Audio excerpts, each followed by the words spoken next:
Olá, seja bem-vindo de volta às nossas aulas aqui da Escola Charles Spurgeon online. Sou o professor Felipe Prestes e estamos aqui para mais uma das nossas aulas ligadas aqui, especificamente ao grego intermediário, certo? E a nossa ideia aqui, basicamente, como já temos falado, é fazer uma análise dos materiais ligados à gramática gramática sintática de Daniel Wallace, como nós a temos como um referencial gramatical, e ela de fato é isso, é uma gramática de referência. Você não vai encontrar na gramática de Daniel Wallace um material como uma espécie de curso, né, de passos, em que você tem o passo 1, passo 2, passo 3, a unidade 1, a unidade 2, a unidade 3. Por exemplo, como quem esperaria de um curso de grego 1 e 2, né, por exemplo. A gramática do Daniel Wallace é uma gramática de referência e muitas vezes as pessoas não entendem isso, certo? Elas acham que elas vão para essa gramática, e não só para a gramática de Daniel Wallace, como para outros materiais também, e acabam achando que ali vão encontrar um material ligado, por exemplo, a uma sequência, né? Uma sequência muito sistemática do que se deve estudar. E na verdade não é assim. Você precisa procurar na gramática de Daniel Wallace de uma forma a encontrar aquilo que você já quer achar, certo? E dentro disso a gente tem feito uma análise desses materiais para que também sirva de referência para você. Então agora temos analisado a questão do artigo. Tem sido um tempo muito bom em que temos feito isso. E na nossa última aula, no módulo 14, nós estudamos e analisamos aqui basicamente o material de Apocalipse capítulo 1, versículo 4. Apocalipse capítulo 1, versículo 4. Graça e paz, né, para quem chegou agora, por exemplo, Charis, que significa graça, né? Graça, Eirene, paz. Então, Charis e Irene, só que antes tem um Kai, então é graça e paz. Charis, Kai e Irene. Inclusive, se você gosta dessa expressão, dessa saudação, você pode usá-la em grego, Charis, Kai e Irene. Então, graça e paz, e nós temos Himin, certo? Himin. Himin significa a voz, você já deve saber. A vós, graça e paz para vós, graça e paz a vós. Charis, Kairene, Himen. Charis, Himen, Kairene, graça e paz. E aí nós temos aquele apó, basicamente aquela nossa preposição que requer um genitivo, certo? Mas como a gente explicou, eu não vou retomar essa questão aqui, mas só para que fique fácil de você referenciar aí, o Hoon é uma expressão que basicamente o apó é uma preposição, e como preposição ela sempre requer um caso. O caso é o genitivo. E se aquilo que, quando temos apó mais genitivo, nós temos a ideia de origem, certo? Da parte de, basicamente seria isso. Acontece que aqui nós temos um artigo depois de apó, mas esse artigo não está no genitivo, ele está no nominativo.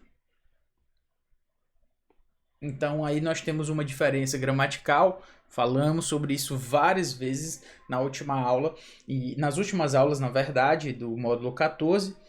E se você ficou interessado em saber o porquê, já que nós temos aí uma quebra gramatical, uma quebra de padrão gramatical, exatamente nesse ponto. Então, se você ficou curioso sobre isso, volta para as últimas aulas, porque a gente explicou exatamente isso. A gente explicou exatamente isso, é algo bem interessante, é uma referência de João, inclusive a Êxodo 3,14, ao texto da Septuaginta, quando Deus diz, eu sou o que sou. Beleza? Então, só para que fique claro aí. O nosso foco nesta aula especificamente é seguir adiante em relação aos usos regulares do artigo. E sendo um desses usos, exatamente a ideia do artigo como um substantivador. Professor, como assim um substantivador? Ele vai tornar aquelas partículas, aquelas partes do discurso, sejam elas verbos, sejam elas particípios, sejam elas até mesmo expressões, interjeições, como I, por exemplo, ou I, você acabou de substantivar uma interjeição. Então, o artigo tem esse poder de substantivar as estruturas gramaticais às quais ele se liga. Então, nós estamos aqui agora exatamente analisando como o artigo ele substantiva o que exatamente? Os verbos finitos, certo? Então, quando ele se liga a verbos finitos e assim faz com que se note, né, basicamente essa ideia do verbo, né, ligado ao artigo, certo? Então, como verbo, com relação aos verbos, a ideia do particípio, basicamente, se segue aí aquele que era, aquele que é, basicamente, né, como foi assim traduzido, aquele que era, aquele que é, desculpe, aquele que era, en, ou seja, aquele que era está aí no imperfeito, kai ho erhomenos. Kai ho erhomenos. O erhomenos, você sabe que significa aquele que virá. Basicamente, é isso que o texto quer dizer. E aí, a gente voltando, a gente estava aqui no ho erhomenos. O ho erhomenos é a ideia do aquele que virá, certo? Aquele que haverá de vir. E assim a gente tem também aí o verbo, o artigo ligado a um verbo. Lembrando que basicamente o verbo finito é aquele que tem sujeito, né? Então nesse caso aqui seria o ho-en. Aqui seria mais estritamente um verbo finito. Mas o que no final das contas nos faz perceber é que esse ho-on, ho-en e kai ho erhomenos, essas três construções são exatamente verbos ligados a um artigo e o artigo está ali substantivando esses verbos. Algo interessante também a se considerar aqui é aquilo que nos lembra aqui o Daniel Wallace com relação a João capítulo 1, versículo 1. Enarrei en hologos. Enarrei lembra de no princípio. Aqui nós temos era. Então, no princípio era, en é o verbo eimi no imperfeito. E aí nós temos hologos, que significa o verbo. Enarrei en hologos. Enarrei en hologos. Kai hologos en proston theon, ou seja, kai e hologos, o verbo en. Olha aqui novamente o verbo en e o verbo en. No caso foi traduzido como estava, porque você deve lembrar que aqui é o verbo, é a forma imperfeita, como eu falei, do verbo eimi. E sendo o verbo eimi, ele pode se referir ao verbo ser ou estar. É algo também sobre o qual nós já falamos também, então não precisa a gente tomar tanto tempo para retomar essa questão. O ponto o verbo estava, e aí nós temos proston theon. Proston theon, pros, quando ele está ligado, assim, na verdade ela é uma preposição, pros, ligado ao acusativo, né? Estava com Deus, para com Deus, algo nesse sentido. Então, estava com Deus, proston theon. E aí nós temos kai e theos en hologos. Theos en hologos. Quando nós temos theos en hologos, nós temos o verbo en era theos. O verbo era Deus.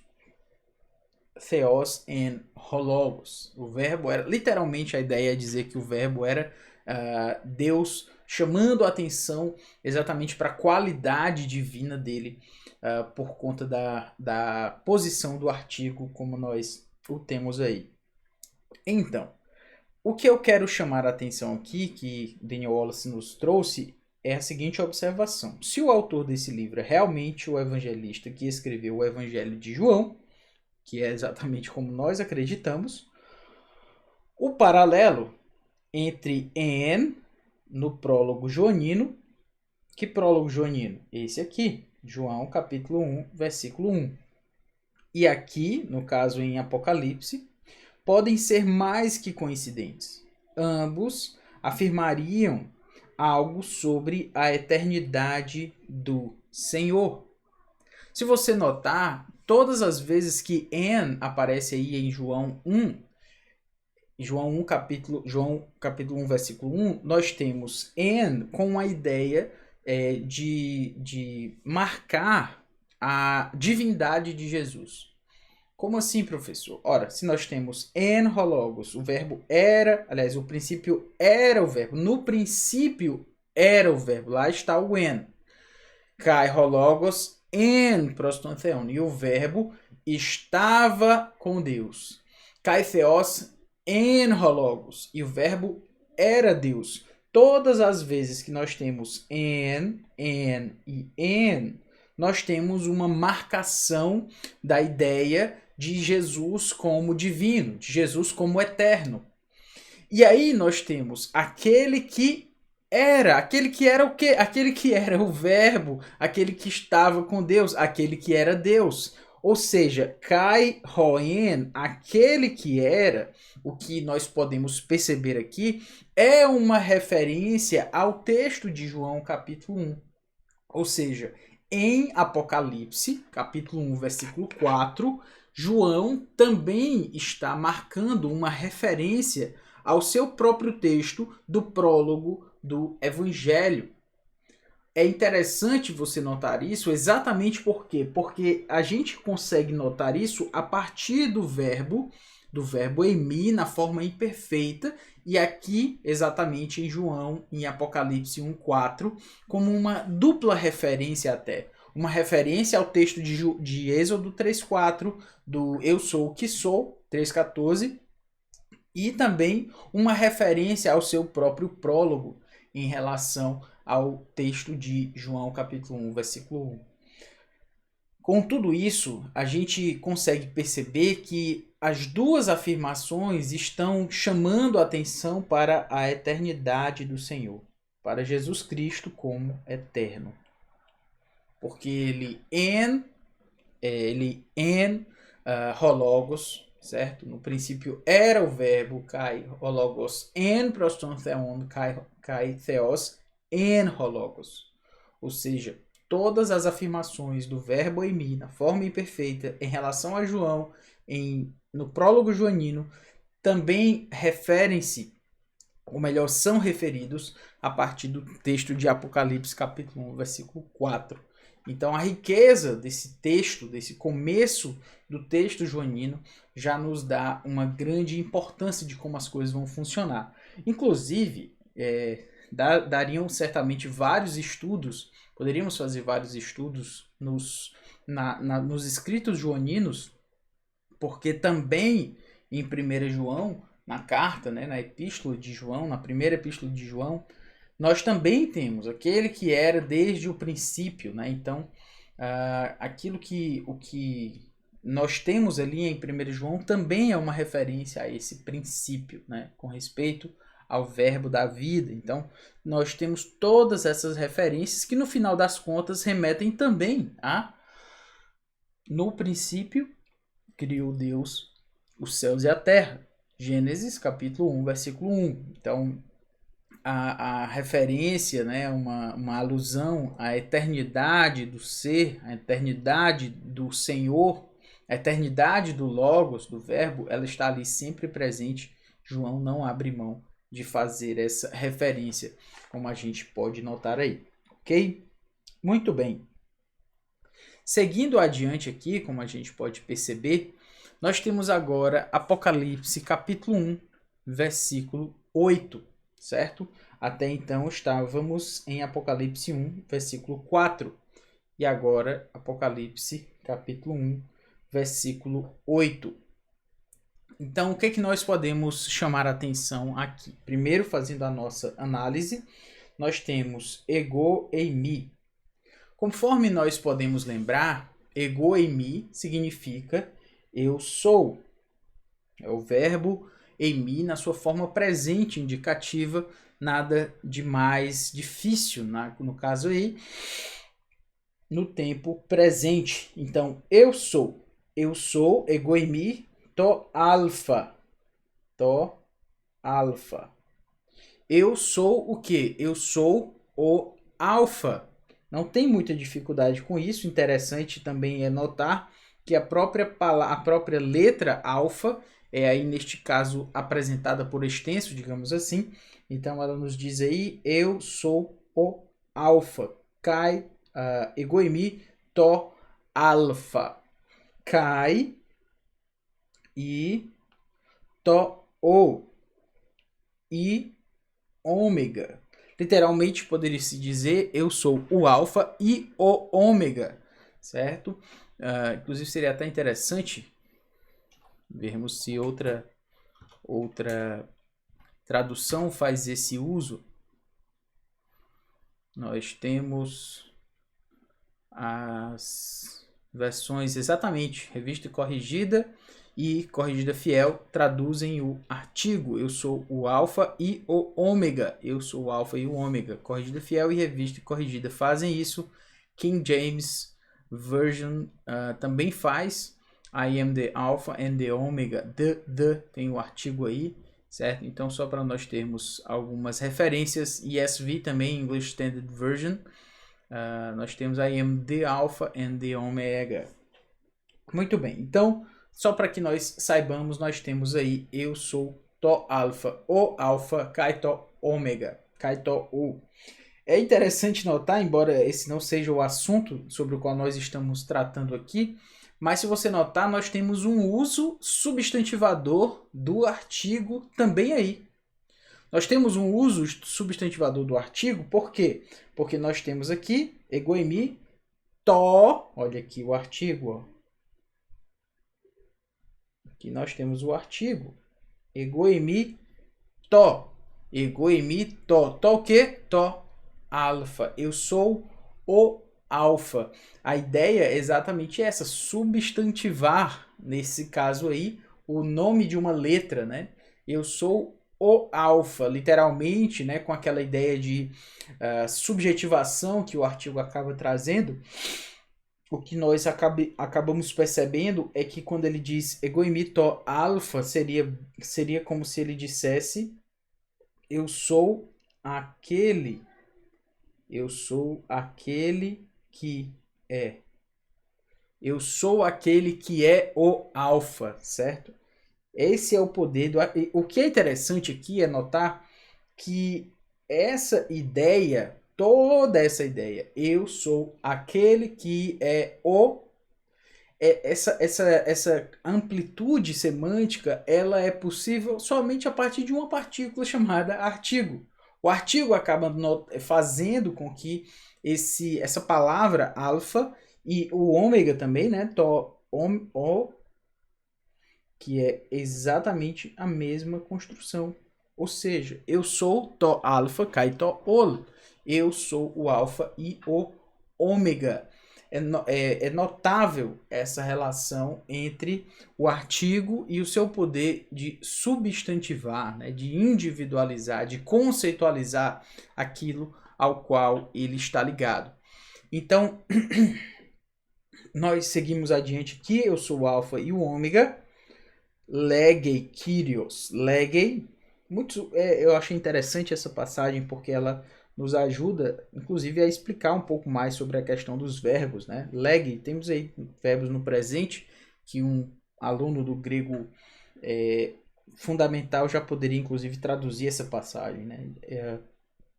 Egoemi, to alfa, kai to o, lege Kyrios, diz, e aí nós temos Kyrios. Kyrios, o Senhor. Kyrios, Hotheos, o Senhor, Deus, ou Deus, o Senhor.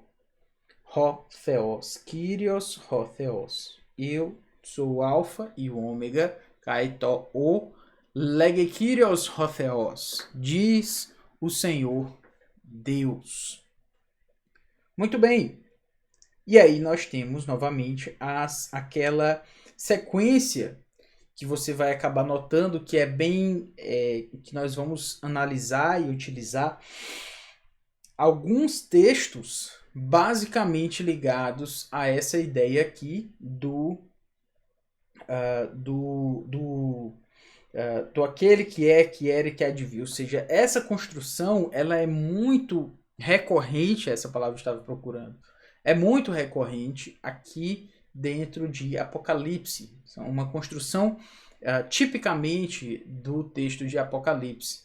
Então, Ho-On, novamente, aquele que é. Diz o Senhor Deus, aquele que é. É notável também você perceber que quando Jesus diz eu sou o alfa e o ômega, ele está dizendo exatamente que ele é o princípio e o fim. Nós sabemos disso. Só que ele fala isso de uma forma poética, né? De uma forma bela. Mas a relação ligada à sua eternidade não está somente no fato de ele dizer Kaito ego e mito alfa kaito o, que ele é o alfa e o ômega. Não está somente ligada a isso. Também está ligada à questão exatamente do artigo ligado aos seguintes verbos. Aquele que é, kai ho-on, kai ho-en, ou seja, e ho-en, aquele que era. Aquele que era. Ho-en, verbo imperfeito no caso aí, verbo em mi, no tempo imperfeito, modo indicativo. Ho-en, como a gente já falou anteriormente, uma referência ao seu prólogo. Então aqui a afirmação, nós temos duas, ou três, na verdade, afirmações ligadas à sua eternidade, certo? Porque nós temos Ho-alfa, kaito ômega. Aqui envolve a ideia de eternidade, obviamente, porque ele está dizendo que ele é o princípio e o fim. Mas quando ele diz aquele que é, que era, que há de vir, nós também estamos falando de eternidade. Essas três, né? Aquele que é, ele é hoje, ele era e ele há de vir. Então, nós temos Jesus como sendo aquele que transpõe a barreira espaço-temporal. Ele é aquele que é, ele está no presente, ele estava no passado e ele estará no futuro. Ele é tudo isso ao mesmo tempo. Não tem como nós não pensarmos, não considerarmos o texto de Êxodo 3,14, né? Eu sou o que sou. É uma referência à sua autoexistência, à sua